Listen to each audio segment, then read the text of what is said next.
Hello guys, welcome back to my YouTube channel. In today's video, I am going to show you how to use a voice changer in Roblox VC after the latest update. Whether you want to sound like a robot, a monster, or even a chipmunk, I got you covered. Let's get started. 1. Enable voice chat in Roblox. Open Roblox, go to Settings Privacy, and toggle voice chat on. If you don't see this option, you'll need to verify your age with a valid ID. 2. Download a voice changer.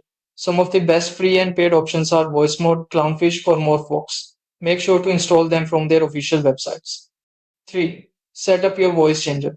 Open your chosen app, go into Settings Input Device, and select your main microphone. Then pick a funny voice effect like robot, deep voice, or chipmunk and test it out. 4. Open Roblox and join a VC enabled game. Once you're in, start talking. Your friends will hear the changed voice in real time. You can switch effects on the fly and have fun experimenting. And that's it. You now know how to change your voice in Roblox VC.